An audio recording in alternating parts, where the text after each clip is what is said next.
Good morning, good people of God. Share ko lang sa inyo yung ginagawa namin dito ni Gabi sa bahay kapag wala kaming pasok. Kasi kanina guys, bago namin ihatid yung nanay niya, nagsabi siya na diligan yung halaman. Kaya ayan, tinuruan ko na rin si Gab na magdilig ng halaman gamit ang hose. Hindi naman yan napakahirap para sa katulad niyang bata. Gab, are you okay? Ano sabi sa'yo ni nanay kanina bago siya pumasok? I have to water the plant. Okay, diligan mo raw yung halaman. Okay, next. Dapat guys, yung ating mga anak, turuan natin ng mga simpleng trabaho sa ating bahay. Yan. Hindi yung pagkagising, gadget agad. Toy snake. Ha? Get wet. Toy snake. Oh, there's a snake. Yan, may snake print kalamansi namin. Sige na, switch off mo na yan. Tapos ako na magliligpit niyan.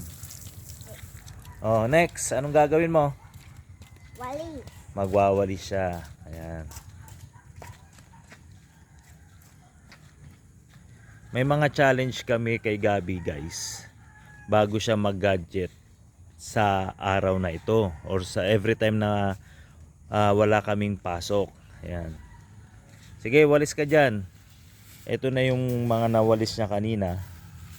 Kahit hindi naman maayos ang kanyang pagwawalis, okay lang yan. Ang importante, meron siyang form of exercise and then later on, matututunan na niyang magwalis ng maayos.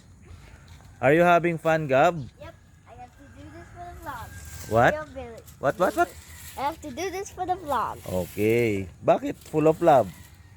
Huh? Because you love your?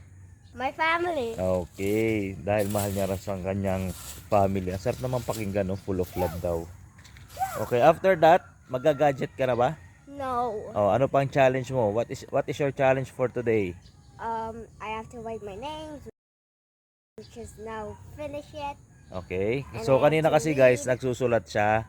And then sabi ko, wag ka muna magsulat dahil sabi ng nanay mo, magdilig ka ng halaman. Okay. Anong challenge mo ulit?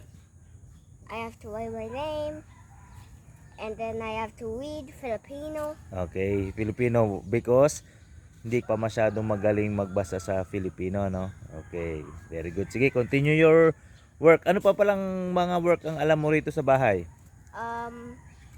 Yeah, watering the plant, walising, writing my name, and reading Filipino. Even the gate, I'm gonna close it when we go back home.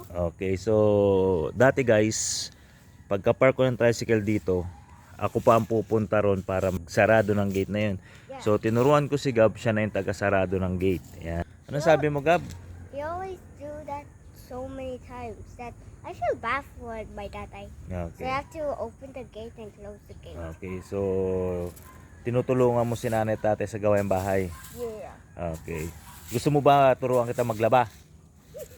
I'm not labang my nanay's panty. Huwag yung turuan o wag yung hayaan yung mga anak natin na mag-gadget lang na mag-gadget. Alam naman natin na ang gadget ay hindi rin maganda sa bata, lalo na rin sa ating mga matatanda. O, bye-bye ka na, Gab.